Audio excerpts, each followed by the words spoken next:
Fala comigo, meu parceiro. Seja muito bem-vindo a mais um podcast da Blue. E aqui a gente leva sempre o nosso compromisso de falar aquilo que poucas pessoas falam, trazer a verdade e, principalmente, trazer convidados que vivem na prática aquilo que falam.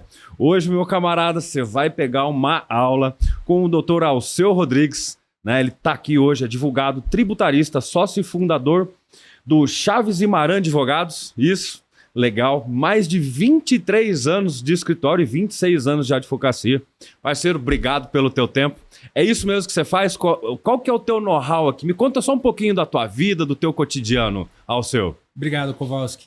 Na verdade é o seguinte, é um prazer estar contigo aqui. Imagina, e prazer ter essa é nosso. oportunidade de poder conversar sobre temas interessantes do direito. Nosso escritório é um escritório que atua na área do direito empresarial com foco no mercado imobiliário. Nossos clientes são do mercado imobiliário e, a partir das demandas específicas dele, a gente consegue prestar assessoria e aí dar um bom encaminhamento nas atividades de empresas, proprietários de áreas, fundos de investimento imobiliários e até mesmo adquirentes de imóveis que vão fazer aquisição de seus imóveis. A gente consegue assessorá-los nessas operações e podendo aí, digamos assim, trazer uma segurança para suas atividades. Sim, o Brasil é um país de muitas incertezas, né? Eu acho que ter conhecimento específico em uma área é o que ajuda realmente, né? Porque às vezes é aquele detalhe que vai fazer o cliente ou ter muito mais lucro ou às vezes deixar de ter aquele prejuízo gigante, né? Sim. É esse que é o mercado hoje, né? A parte de mitigar riscos. Mitigar riscos, adoro essa palavra. Na atividade imobiliária, ela é muito importante. Eu acho que é uma das principais coisas, né? Porque tem muito risco envolvido, né? Claro, o lucro ele pode ser muito grande, mas os riscos também têm que ser muito bem medidos, né? É um ciclo... Primeiro, o mercado imobiliário ele tem um ciclo longo. Sim. Então, quer dizer, você planeja um empreendimento num mercado, você constrói ele em outro e você entrega ele em outro. Então, e como a previsibilidade não é digamos assim, não é uma característica do nosso país, o nosso país, os brasileiros aprendem a trabalhar com a insegurança. Sim. Você acaba tendo que, enfim, trazer alguma certeza dentro do mercado que é incerto pela sua própria natureza e pelo próprio tempo que as coisas levam, né? E isso é muito importante falar, né? Porque o pessoal fala, é fácil construir e tal. Eu acho que ser empresário no Brasil já é um desafio. São super-homens que arriscam muito por causa dessa volatilidade. E o que você falou, eu acho que faz muito sentido, porque a gente começa adquire um terreno, faz 1 ano de projeto, lança o projeto, 4, 5 anos para construir, tem mais 5 anos para dar de... Então, às vezes, demora aí 5, 6, às vezes até 10 anos para chegar no efetivo, né? Então, mitigar riscos, ter conhecimento necessário é o que vai fazer o sucesso ou o insucesso acontecer. Essa é a tua especialidade? Sim. Legal. Então, hoje você está preparado, né, parceiro, para a aula que nós vamos começar. E hoje eu trouxe o Alceu para a gente falar de um assunto que está muito na moda agora, no hype que falam os jovens, né? Que é a nova tributação, meu amigo. Diz que vai mudar muita coisa agora nos próximos anos, Alceu. Sim, o mercado imobiliário, pela primeira vez, ele está havendo um movimento onde, digamos assim, o pagamento do imposto, a apuração dos tributos, a forma como a atividade ela se desenvolvia até então, ela tende a mudar de uma forma muito significativa. Então, hoje, pagar imposto nas atividades imobiliárias ele é relativamente simples. Quer dizer, a incorporadora hoje, quando ela vende os seus imóveis, o que ela faz? Ela soma a receita da venda desses imóveis, sobre ela aplica a alíquota que normalmente é a do regime especial de tributação, que é de 4%, ou a alíquota do lucro presumido, que é de 6,73%, emite o DARF, faz o pagamento dos tributos. Tá tudo certo. De uma forma extremamente simples. Perfeito. Com a reforma tributária, toda essa realidade ela acaba mudando. Então, a reforma tributária ela teve um impacto diverso no mercado imobiliário que outros setores. Porque o setor, por exemplo, o comércio, ele já está acostumado com os impostos indiretos. Ele já paga ICMS, às vezes paga IPI, ele já está apurado, ele já tem a metodologia de apuração e crédito já dominada. Ele conhece essa atividade. No mercado imobiliário, tudo isso vai ser novidade. Não é loucura eu falar que essa provavelmente é uma das maiores transformações tributárias que o país vive em décadas. Sim, com certeza. Isso é realidade. Para o hoje. mercado imobiliário, eu diria que ela ainda é mais significativa. Sim. Porque Por qual motivo? O mercado imobiliário, até então, como eu lhe disse, o tributo era calculado sobre a receita de venda dos imóveis. Então, tinha a receita de imóveis, a receita sobre a venda, se pagava o imposto sobre ela. Você não precisava fazer uma apuração de créditos e débitos. Quer dizer, o que você pagou de imposto na aquisição dos insumos que você teve, na mão de obra que você contratou, ele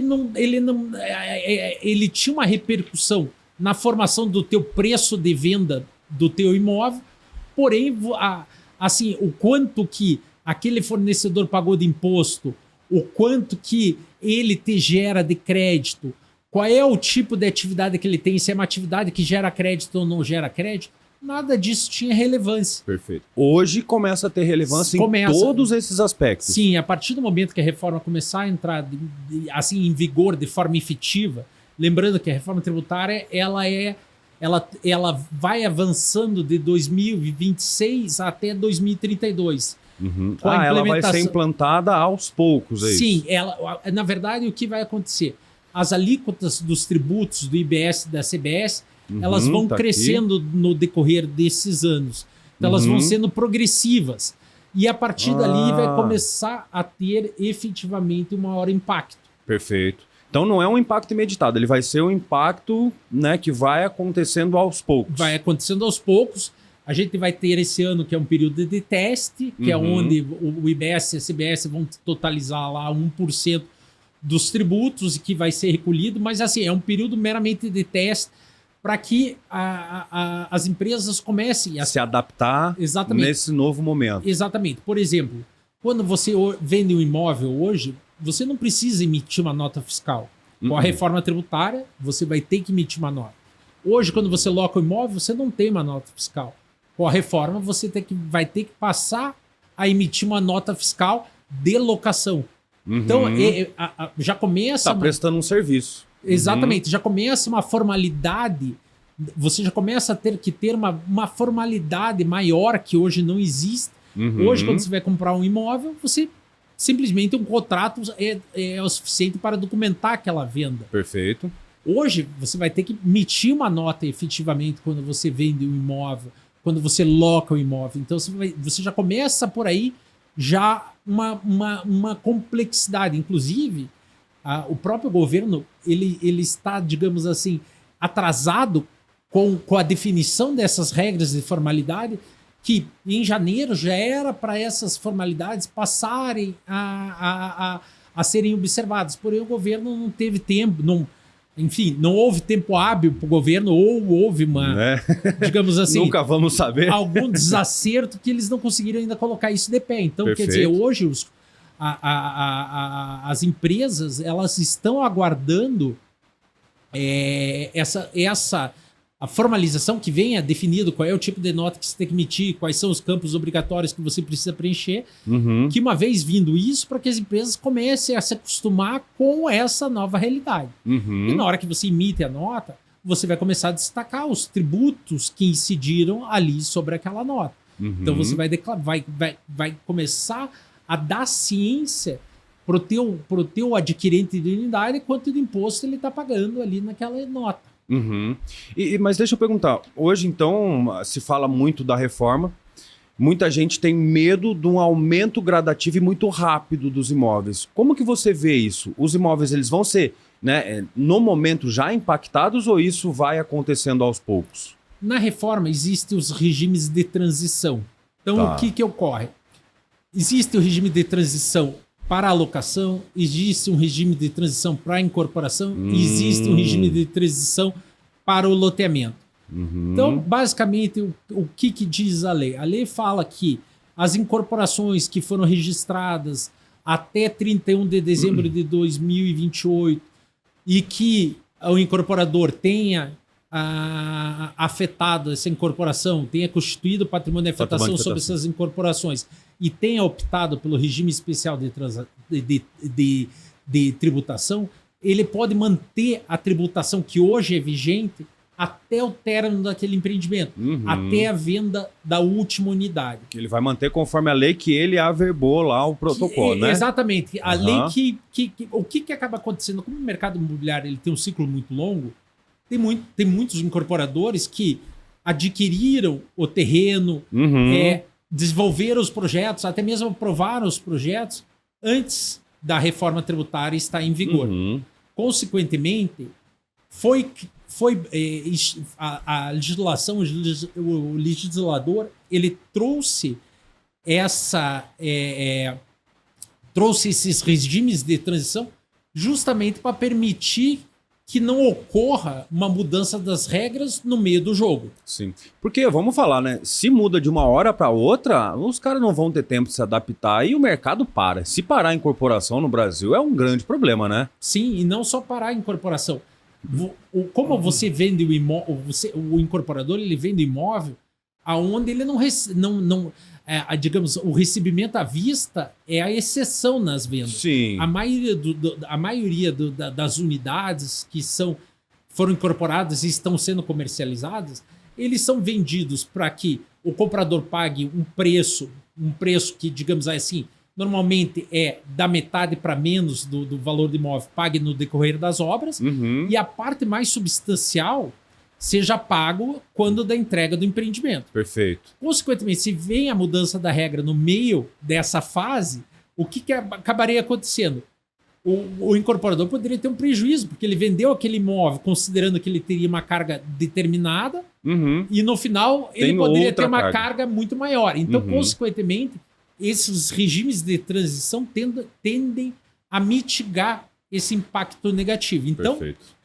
A tendência é que, assim, a princípio não existe uma necessidade de aumento de carga fiscal imediata.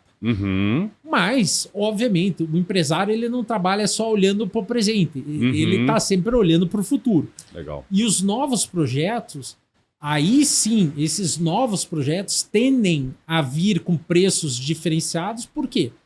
Porque, efetivamente, existe uma tendência da carga fiscal a haver uma majoração da carga fiscal. Porque hoje, quando você loca o imóvel, quando você vende o imóvel, você não paga, por exemplo, o ISS, o ICMS, que são os tributos que foram substituídos pelo IBS e CBS. Então, você está trazendo novos tributos para o mercado imobiliário, para as operações imobiliárias que não existiam. Então, consequentemente, existe uma tendência de aumento de carga fiscal. Porém, como a reforma tributária ela traz um sistema não cumulativo, quer dizer, aonde efetivamente só é tributado o valor agregado por cada etapa da circulação das mercadorias e do serviço. Cada etapa, deixa eu só entender a matemática, né? Eu comprei a matéria-prima, é um tributo. Eu coloquei o serviço nela, é um outro tributo. Eu fiz a efetivação da venda do produto pronto, é outra cadeia. Eu vou te esclarecer mais ou menos o seguinte. Você tem lá a fábrica do cimento. Tá, legal. A fábrica do cimento, ela industrializa, produz o cimento e vende vende esse produto para o distribuidor, para a distribuidora de cimento. Perfeito. O que vai acontecer? Quando a indústria vende, ela vai ter pago o imposto sobre o valor da venda daquela mercadoria. Daí o que vai acontecer? O distribuidor ele vai agregar um valor sobre esse cimento que ele está vendendo. Consequentemente, sobre essa diferença, ele vai tributar. Vai pagar sobre o imposto, o IBS e CBS, sobre o valor que ele agregou. Aí ele vai vender para o materiais de construção. Materiais de construção vai agregar e vai agregar o preço e vai revender. Que vai vender depois para o incorporador. E o incorporador, o que foi pago, o que ele pagou de imposto, que está destacado na nota, ele vai se creditar para quê? Quando ele for vender a unidade, comercializar a unidade, ele vai fazer o encontro de toda a cadeia que aconteceu. Toda a cadeia e o custo. Essa questão ela tende a, digamos assim, trazer transparência para um custo que é oculto no mercado imobiliário. Porque hoje, todos esses valores agregados, eles acabam compondo o preço que o incorporador paga. Sim. Porém, ele não se acredita dos tributos, então ele não vê quanto de carga fiscal que está ali embutido no custo dele. Ele não consegue ter uma clareza. Porque, às vezes ele é o quinto da cadeia e o primeiro lá nunca ele vai ter acesso de quanto custou aquela matéria e quanto que foi. Exatamente. E até Olha porque, isso. para ele não se aproveita dessa questão. Então, com a reforma tributária, você vai acabar tributando cada etapa somente aquele valor que você agregou. Então, você tira a cumulatividade do imposto. Quer dizer, eu não acabo cobrando imposto sobre imposto. Eu só cobro imposto sobre o valor agregado. Uhum. Com isso, pode-se chegar à conclusão, a depender da engenharia de custo do incorporador, até ele ter uma redução da carga fiscal que ele tem hoje. Olha que interessante. Ele pode em determinados... Desde que seja bem assessorado, né? Porque é o que a gente falou um pouco antes, né? Tem incorporador, às vezes, que lança um prédio sem fazer uma viabilidade, né? Às vezes, se ele não tomar o cuidado desde o começo da cadeia, vai chegar lá no final, ele, em vez de ter que receber, vai ter que pagar o imposto, ou seja, ele vai perder margem de atratividade. Ele não vai conseguir escalar muito mais se ele não estiver coerente com o que está acontecendo. Resumindo, vamos separar o joio do trigo, os profissionais e de quem está tentando brincar. É mais ou menos isso? Sim, sim. A incorporação imobiliária ela é uma atividade complexa. Sim. E ela envolve economia popular. Então, consequentemente, ela é uma atividade que não deveria haver amadores nessa atividade, tendo em vista a relevância dela. Sim. Porque a partir do momento que você capta poupança popular para você realizar uma obra e depois entregar um imóvel na frente, é uma atividade de extrema responsabilidade. Sim. Então, consequentemente, já não deveria haver amadores nesse mercado.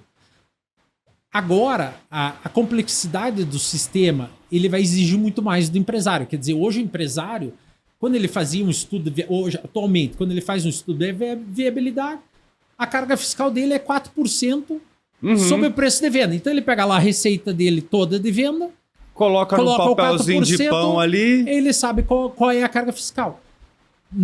Após a reforma, a sistemática não vai ser tão simples assim. Simples. E ele vai ter que fazer o quê? Ele vai ter que, inclusive, ter uma boa seleção de fornecedores. Ele vai ter que começar a selecionar o fornecedor com base se o fornecedor, por exemplo, ele vai ter crédito quando ele compra os insumos, as mercadorias ou contrata o serviço desse fornecedor, ou se ele não vai ter crédito. Então, tudo isso vai ser relevante e vai acabar acontecendo e traz uma determinada insegurança. Por quê?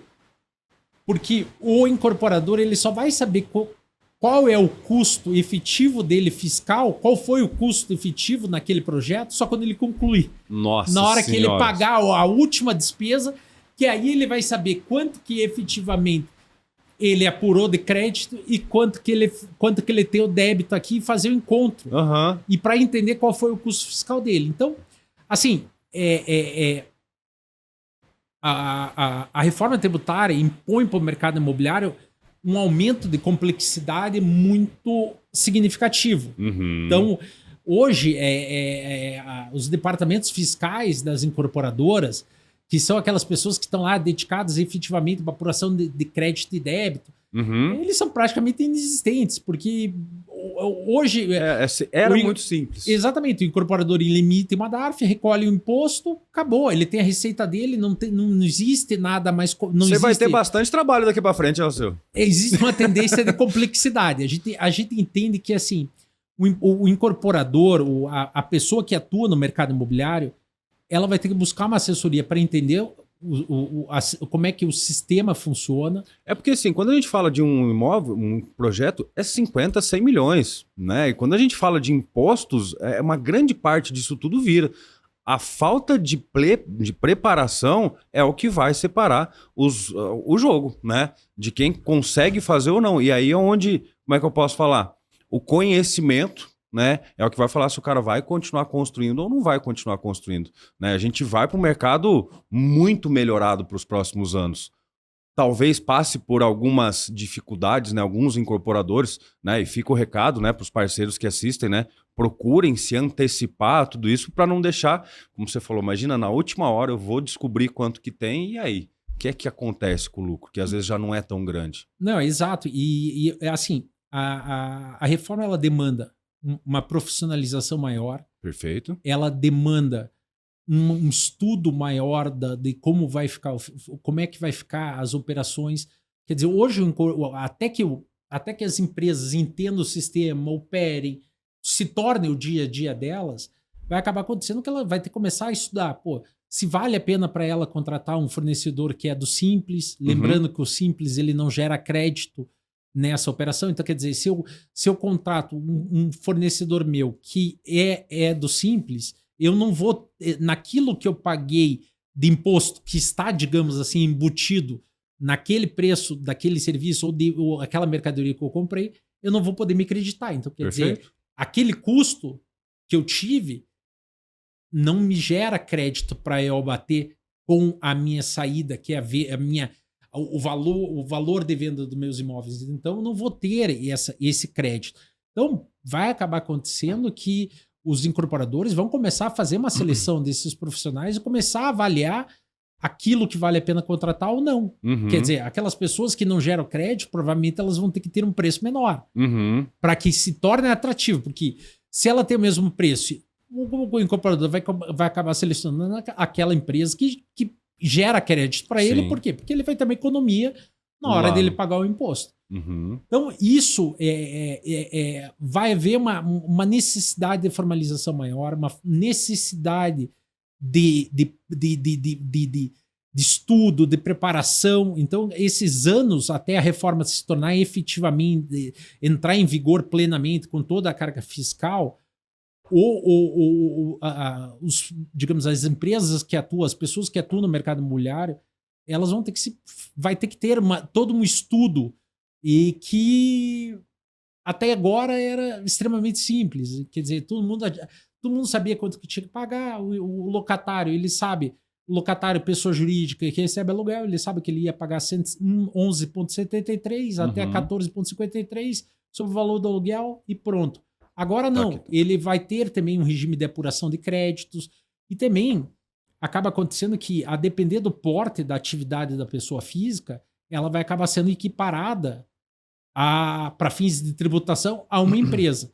E aí, consequentemente, a gente já chegou à conclusão nos estudos do escritório que efetivamente realizar operações imobiliárias, quer dizer, locação e compra e venda de imóveis, nas situações que é onde a pessoa física se enquadra, ele vai ter o tratamento de uma pessoa jurídica que não é interessante seguir mais na pessoa física. E isso vai acontecendo, porque pelo que eu entendi, né, o IBS e o CBS, né, ele tem um valor até 200, para quem fatura mais de 240 mil, uma determinada alíquota e outra menos. É mais ou menos isso. Que você está falando. Então, quer dizer, eu tenho uma renda de 20 mil mensal de aluguel na minha pessoa física.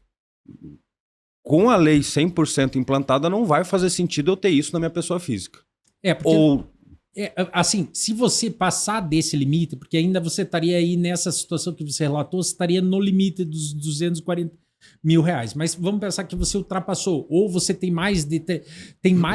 além disso, tem mais de 3 imóveis. Então, se você... é mais de 3 imóveis ou 240 mil? Na verdade, aí que tem até uma zona cinzenta sobre esse ponto. É uma dúvida. Até porque que fica sobre a questão. A gente entende que teria que ter a duplicidade dos requisitos, 240 mil mais 3 imóveis. Então, quer dizer, aquele que tem menos de 3 imóveis não seria equiparado à pessoa jurídica, não teria que recolher o IBS e a CBS sobre suas atividades. Mas essa é uma zona cinzenta que vem com a nova lei e que vai precisar ser esclarecida e muito provavelmente o judiciário vai ter que ser provocado e aí, com o amadurecimento das discussões judiciais, vai se chegar a um entendimento efetivo se o 240 mil é suficiente ou se tem que ter mais 3 imóveis. Quer dizer, eu posso ter um imóvel que tem uma renda de locação de 1 milhão e eu não estaria sujeito a pagar o imposto porque eu não tenho 3 imóveis. Então tem até mesmo, assim, a lei tem diversos pontos que ainda são cinzentos e isso é muito natural quando você tem uma legislação nova. Sim. As pessoas começam a interpretar os dispositivos, o direito é dialético, então quer dizer, tem pessoas que enxergam, interpretam o dispositivo de uma forma, tem outra que interpreta de outra.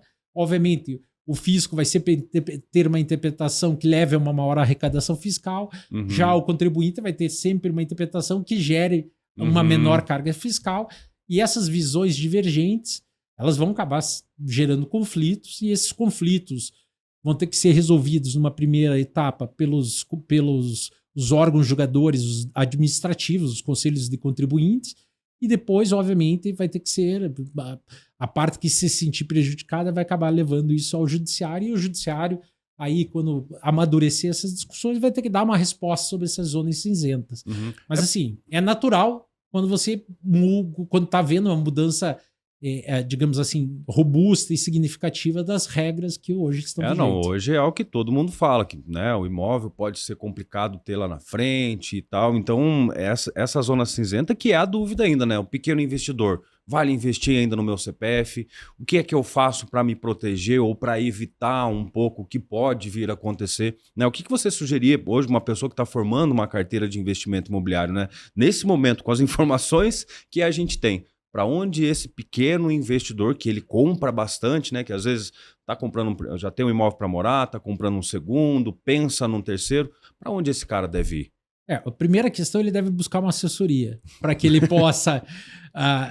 possa entender qual é o melhor caminho. Esses próximos anos você vai ter muito trabalho, meu parceiro, porque olha, a quantidade de dúvidas que eu vi em poucas pessoas que a gente está conversando é gigantesca. Né? Porque o imóvel é muito do brasileiro, né? O imóvel é o investimento do brasileiro, a terra firme, ficar ali. Só que muita gente fala, puxa, não quero. Eu escutei isso esses dias. Não, agora eu vou esperar tudo acontecer para ver o que eu faço lá na frente.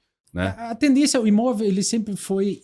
primeiro, o imóvel ele é seguro, ele é um tipo de investimento que as pessoas compreendem muito bem a natureza dele, sabe que ele está comprando por um preço, que ele vai vender por outro. Se ele está comprando para locação, ele sabe qual é a receita que ele espera ter daquele imóvel. Então, é uma atividade que o brasileiro tem muita familiaridade. Sim. Então, consequentemente, a tendência é que os investimentos sigam.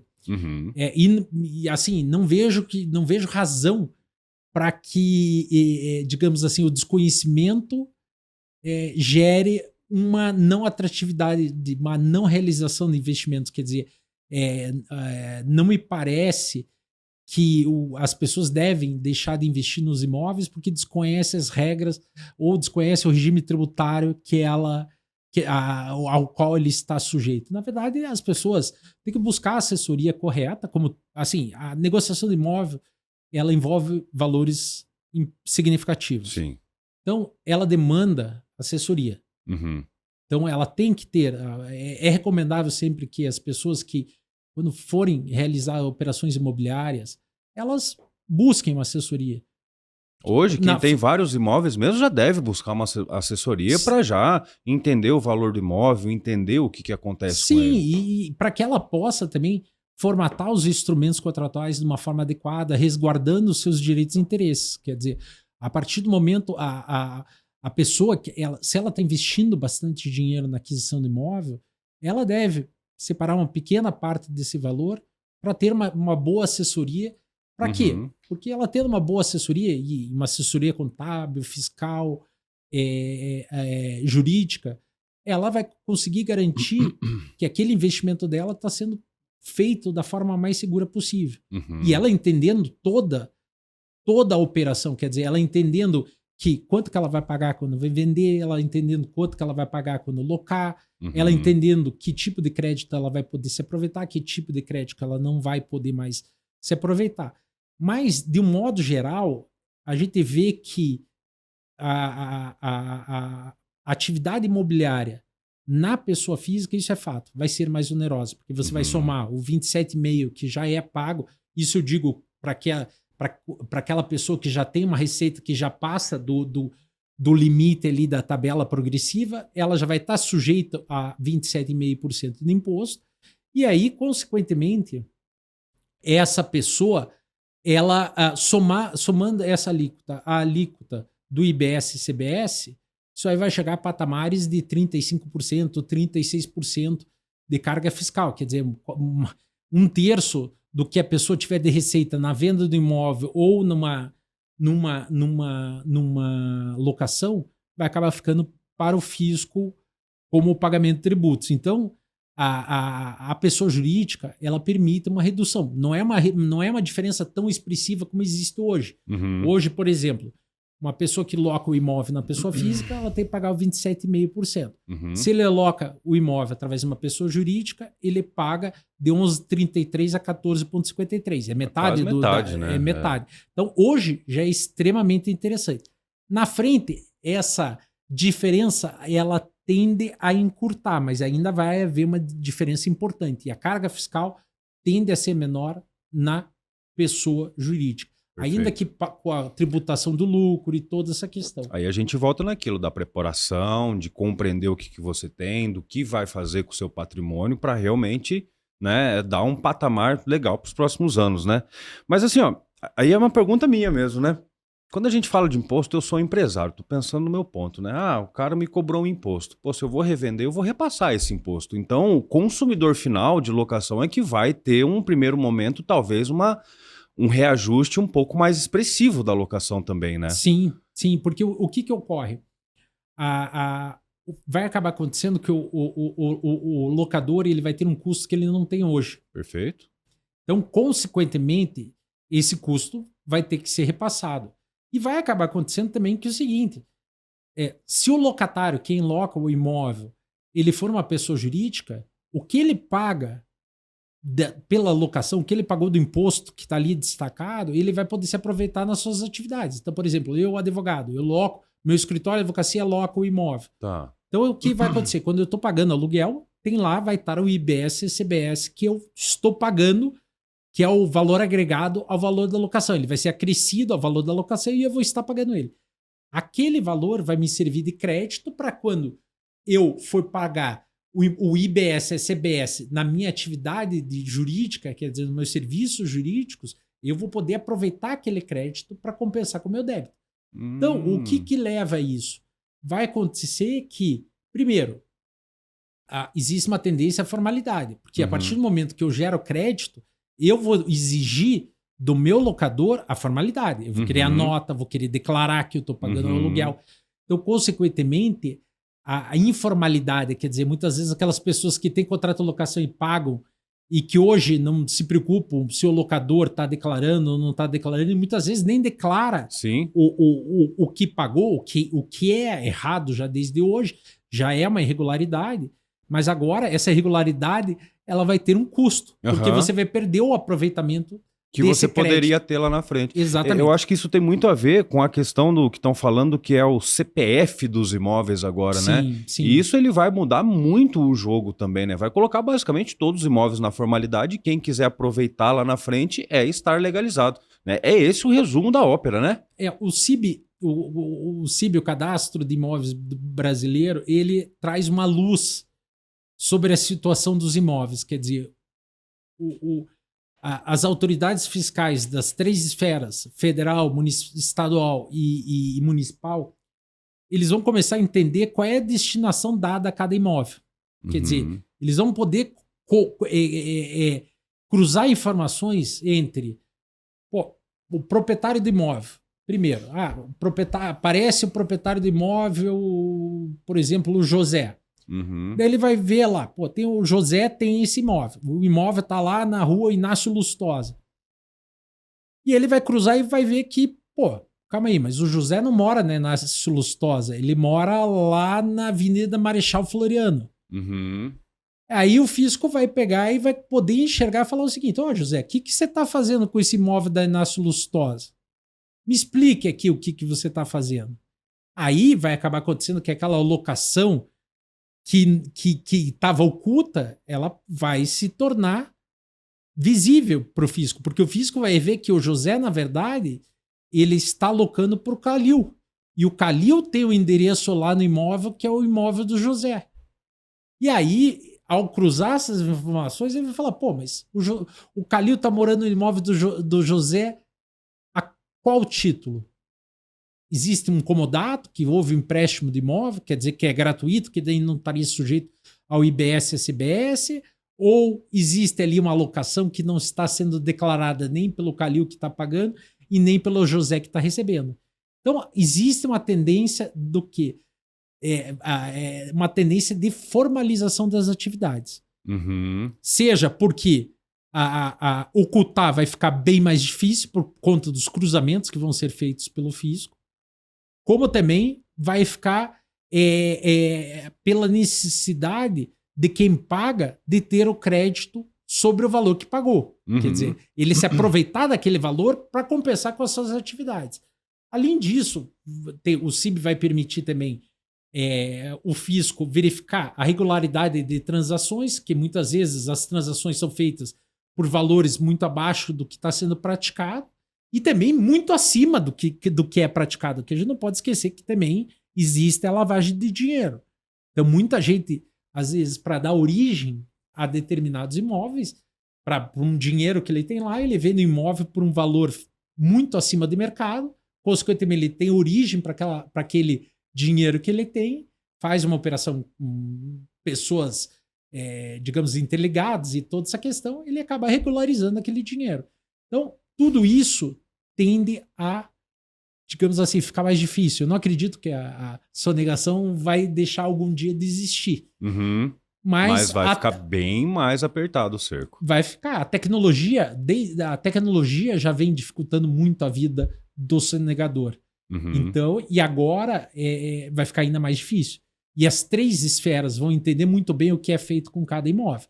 Ele vai entender aquela fazenda está arrendada para quem está explorando a produção dela, vai entender quanto que ela está rendendo, eles vão conseguir fazer cruzamentos de valores, informações. Então, assim, o fisco vai ter ele vai ter ferramentas muito mais robustas de fiscalização. Uhum. Então, o país era muito... Na verdade, assim, quando a gente fala de terra, tem muita terra que ainda não está nem registrada, né, direito ainda, né, no Brasil. É uma terra muito nova. A primeira lei, a primeira escritura, que, pelo que eu li, foi em 1850, menos de 200 anos atrás. Então a gente começa a formar um mercado realmente mais coerente, mais conciso.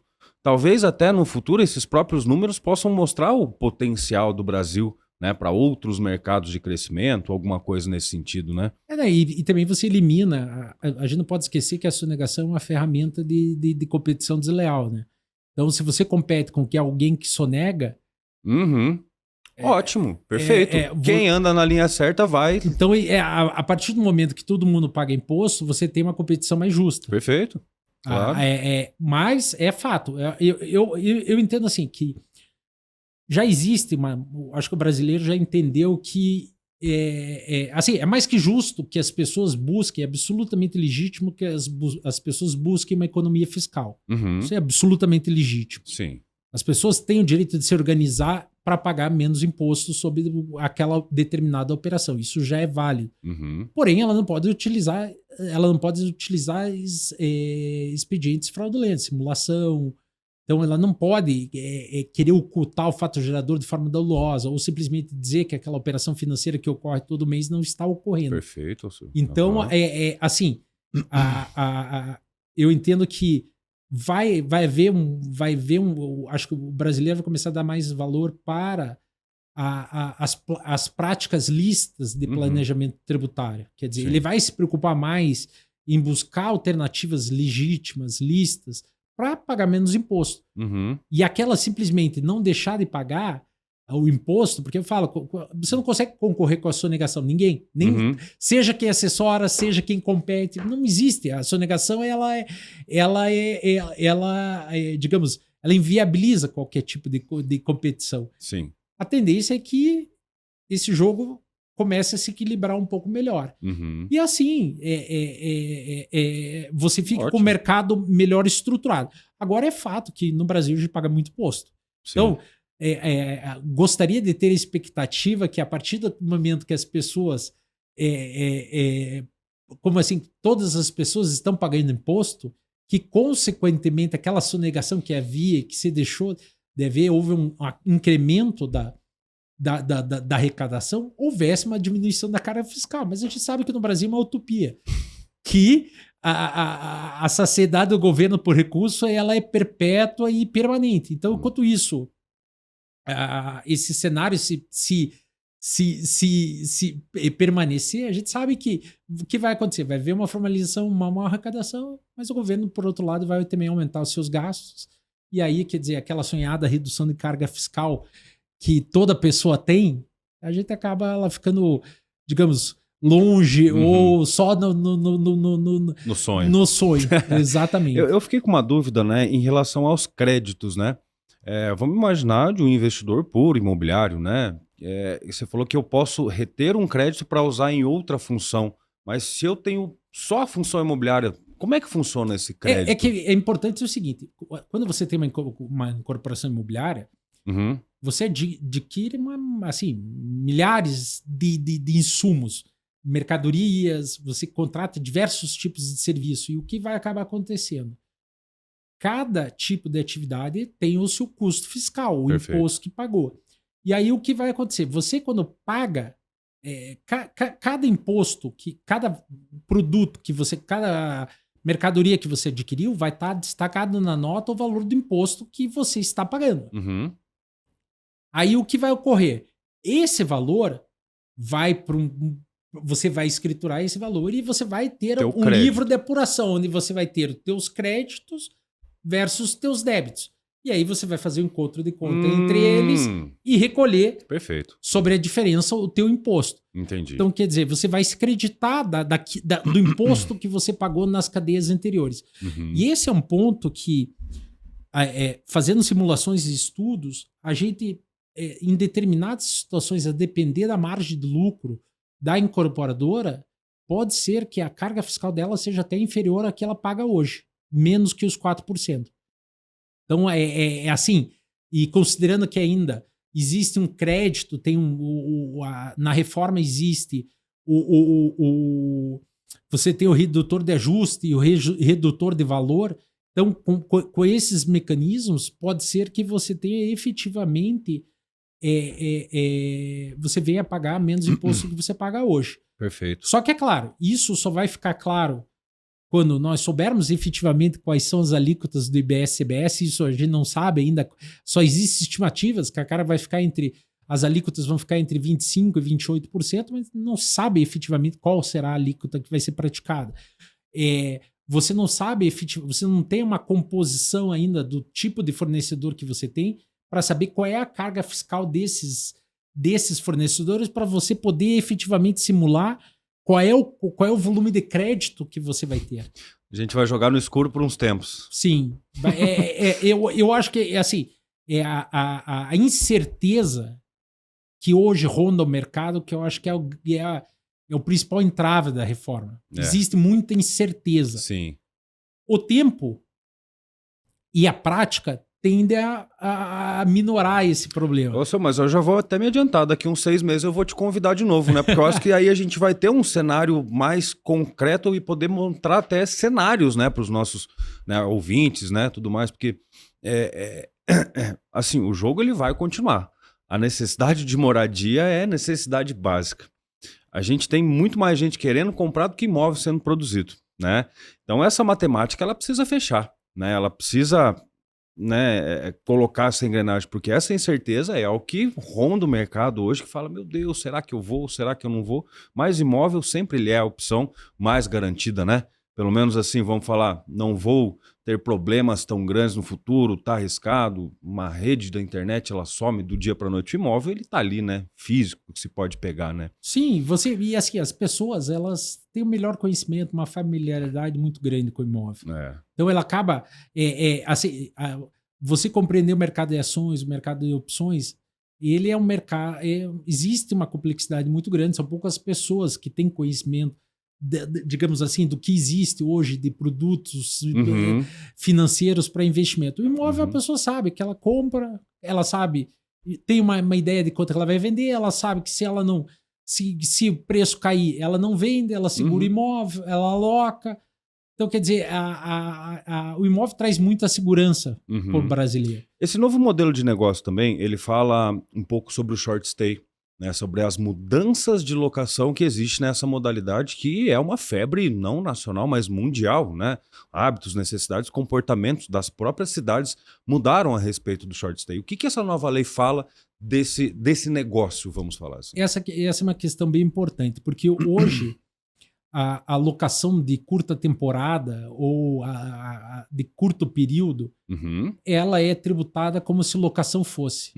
Então, quer dizer, ela continua, tem o mesmo regime. Então, quer dizer, se hoje eu loco um imóvel por 10 anos ou eu loco por 10 dias, a minha carga fiscal é exatamente a mesma. Perfeito. Na reforma, isso houve uma mudança significativa.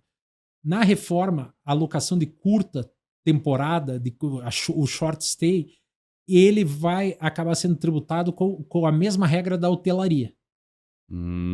Hotelaria. Então, por exemplo, hoje é o seguinte, na reforma tributária, a locação ela tem um redutor de 70%. Então, quer dizer, a alíquota que for fixada, você aplica um redutor de 70%, quer dizer, você só vai ter 30% daquela alíquota que vai ser a tua alíquota efetiva. No short stay, esse redutor é de apenas 40%.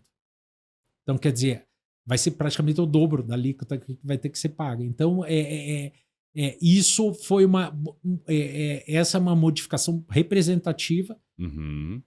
É uma tendência também de trazer uma certa justiça para o mercado, para a hotelaria, porque acaba acontecendo que se ela tivesse uma carga fiscal muito superior à da locação de curta temporada, isso poderia gerar um desequilíbrio no mercado, que também a gente não pode esquecer que a tributação ela não visa só aquela pessoa que tem um imóvel ou dois, ela visa muitas vezes pessoas que têm 1.000, 2.000 imóveis. Sim. E aí, consequentemente, aquela pessoa opera praticamente igual um hotel. E ela estava tendo um benefício, porque a carga fiscal dela era muito menor que um hotel. Então, essa foi uma opção legislativa, não sei se é melhor ou pior, mas essa foi a justificativa apresentada para criar essa diferenciação. Então, eu acho que esse é um ponto bem relevante. Sim. E que, assim, vai haver a carga fiscal de quem loca no short stay vai ser maior do que quem loca no longo prazo.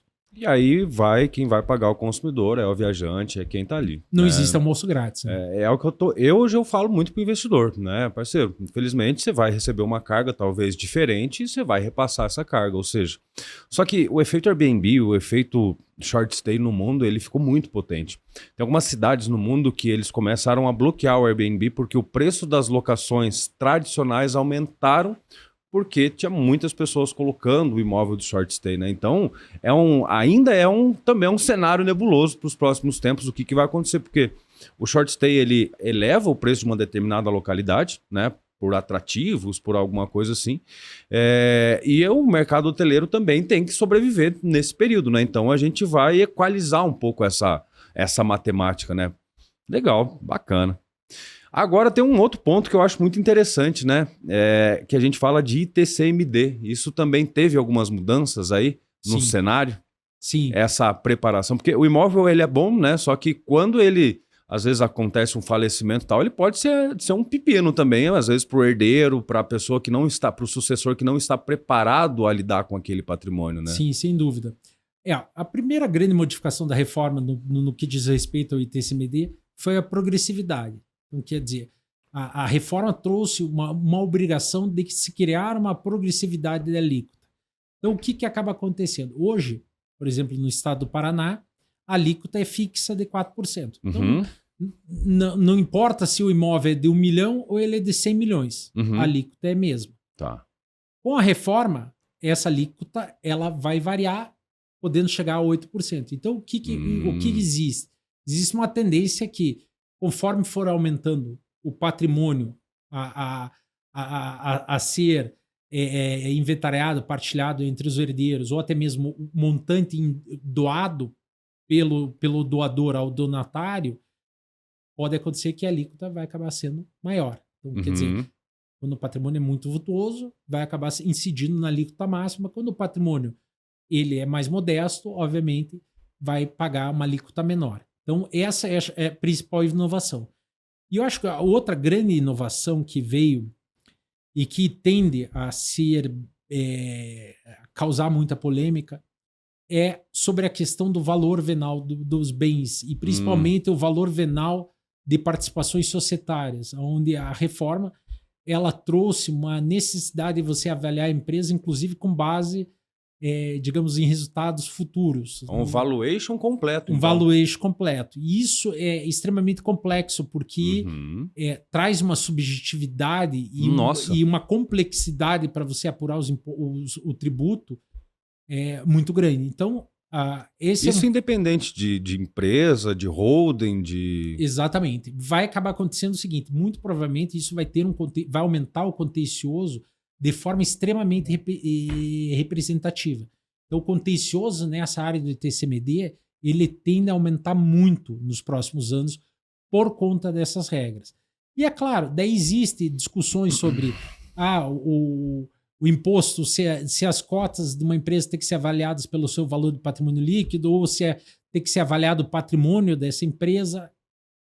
A reforma ela endereça essa questão, só que além dele dizer que precisa ser avaliado o ativo, agora ele determina também a avaliação do intangível.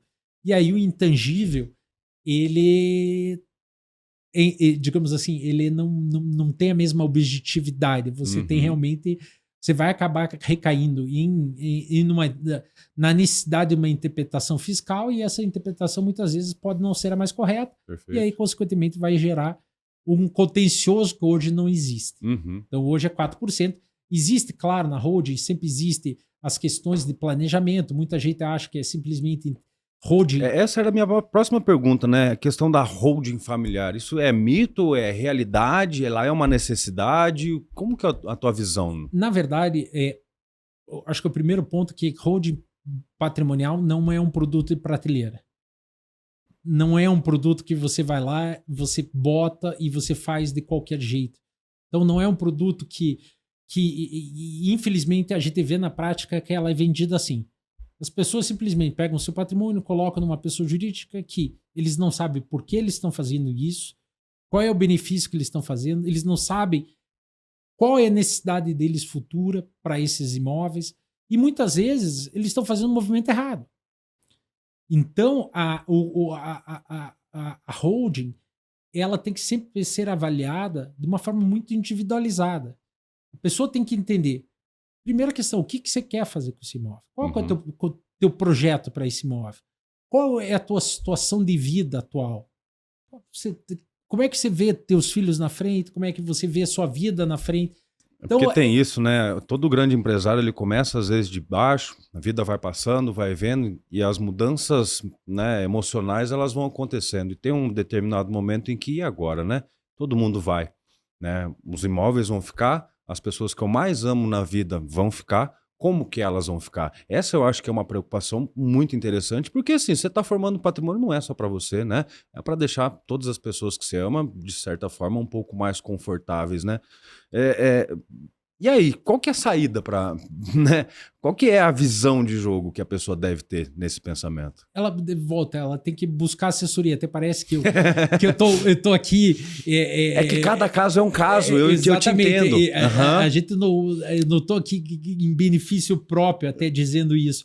É que efetivamente existe uma necessidade. Você precisa olhar qual é aquela questão. Se a pessoa vai constituir uma holding, mas ela quer vender o imóvel, já na sequência, tem que avaliar se é o seu holding é a questão mais adequada. Porque tem a questão do ganho de capital também nisso, né? Tem o ganho de capital, exatamente. Se você tem um imóvel há muito tempo na sua propriedade, você tem que efetivamente fazer conta para ver se vale a pena ou não você trazer para dentro da holding. Você precisa fazer conta até mesmo para entender que faz sentido eu trazer meus filhos para a sociedade agora, para meus filhos estão construindo a vida, pode ser que eles criem passivos para eles próprios, será que o meu patrimônio vai ficar protegido dessa forma? Então, assim,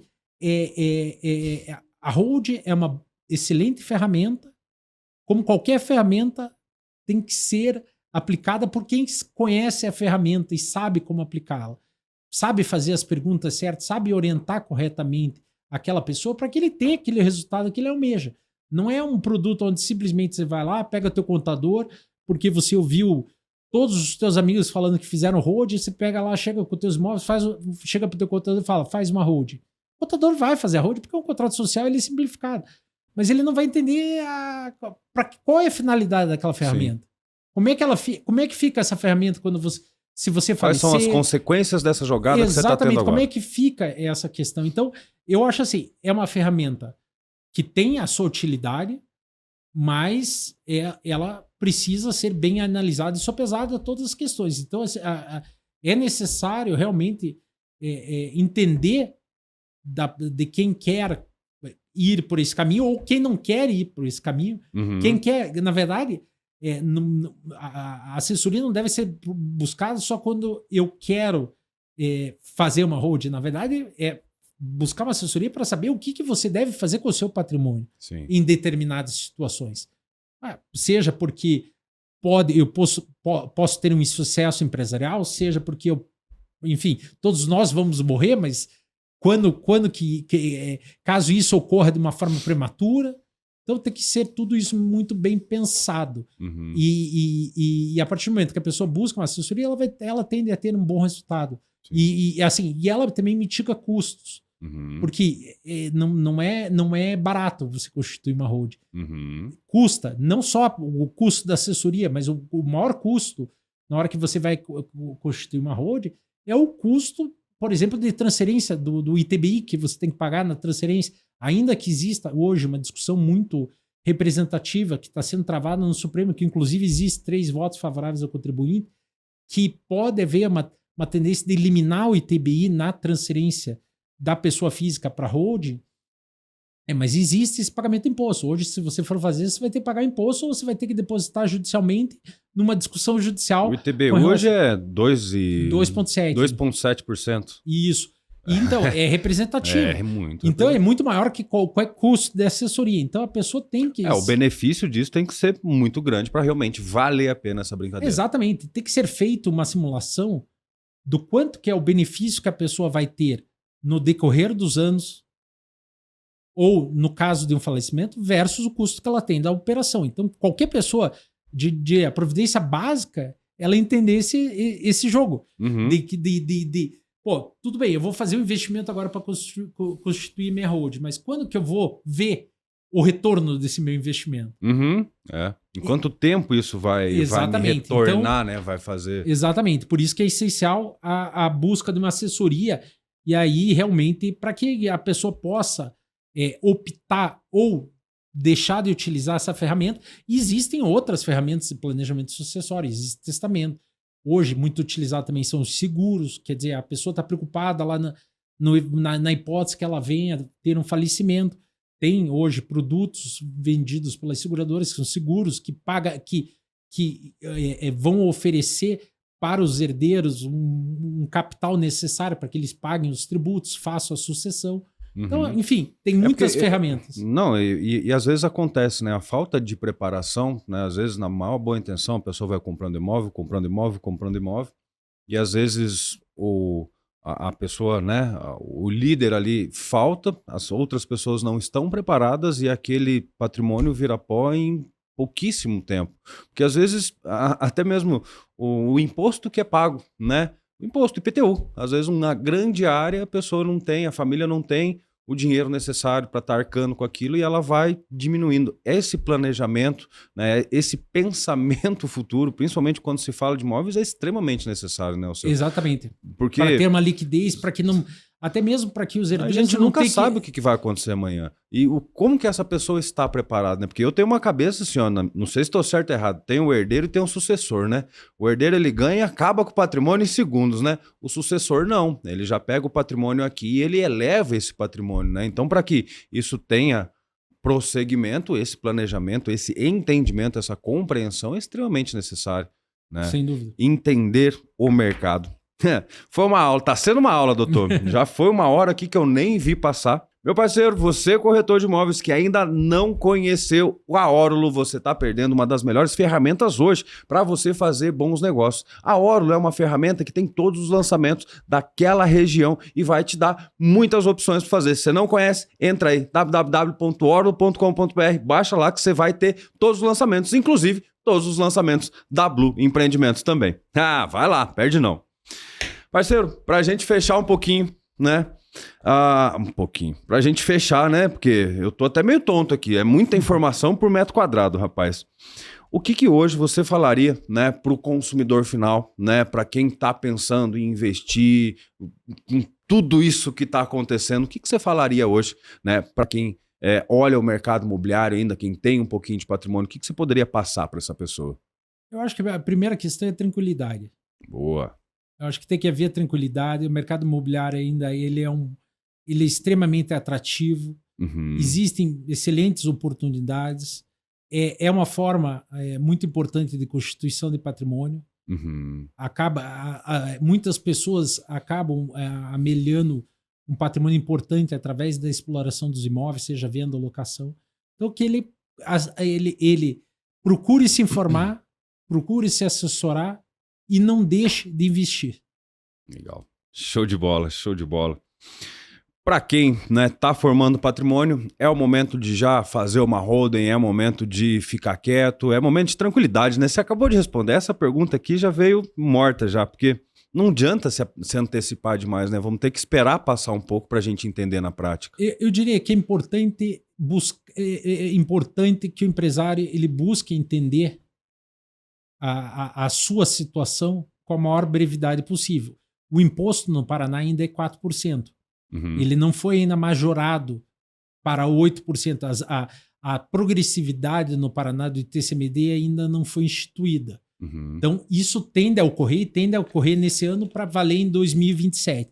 Então, consequentemente, a minha recomendação, além da tranquilidade, seria busque entender a sua situação patrimonial e se você tem algo a fazer no curto, médio e longo prazo. Então, busque entender. Eu acho que é essa a questão. Eu acho que as pessoas não devem deixar de se desfazer de patrimônio por conta disso. Que elas devem realmente se preparar para o que está ocorrendo, entender o que está ocorrendo, para que ela possa tomar uma decisão correta. Então, acho que essa é a principal recomendação que eu teria a fazer para quem está nos ouvindo agora.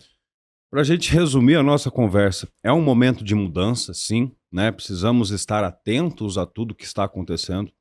Não é para se desesperar também, né? Como você falou, né? Ainda existem algumas coisas, e como você falou, vai até 2032, todas essas mudanças.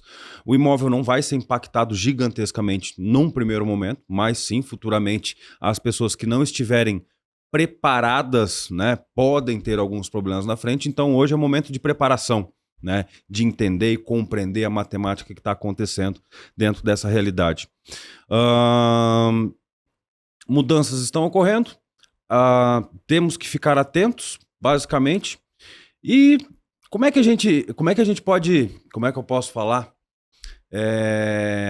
Como é que a gente pode colocar essa reforma, né? Tudo isso que está acontecendo nesse momento, né? Assim, é uma coisa que pode melhorar o incorporador, que pode piorar isso. Qual que é a visão? Ainda isso não está muito claro. É fato que melhor seria se essas modificações não tivessem ocorrido. Então, se a gente fosse pensar, qual seria a melhor situação? Melhor situação que a tributação seguisse como ela é hoje. Porque ela é simplificada, ela é clara, o jogo é muito conhecido. Então, hoje as pessoas dominam o jogo. Dominam as regras, dominam os custos. Então, com a reforma, isso mudou. Então, o que elas precisam? Vai ter que haver um esforço das pessoas para que elas possam compreender as regras. O que eu queria chegar, eu acho que é a profissionalização do seu próprio negócio ou do seu próprio patrimônio, né? Levar isso como uma coisa um pouco mais consciente, porque tem muita gente que tem medo, né? Tem medo, olha algum tipo de investimento como uma assessoria, né? Eu acho que tem muita gente com patrimônio gigantesco que você fala de assessoria, o cara corre. Não, acontece isso com você, não? Não, o desconhecimento, ele gera temor pela sua própria natureza. Você não sabe se você está diante de uma boa notícia ou ruim. Existe, como eu falei, a gente fez estudos que em determinadas situações isso pode ser mais favorável. Sim. Existe. Então, quer dizer, pode haver uma economia fiscal, porque é fato que você vai eliminar aquela cumulatividade do imposto, aquele custo que você paga, porém você não sabe o que você está pagando. Então você não consegue, nenhum incorporador hoje consegue ter uma visão clara de quanto que é essa carga fiscal que ele tem. Chega a se falar 5% ou 6%. Uhum. É como se você tivesse uma alíquota, a tua alíquota lá que você paga de 4%.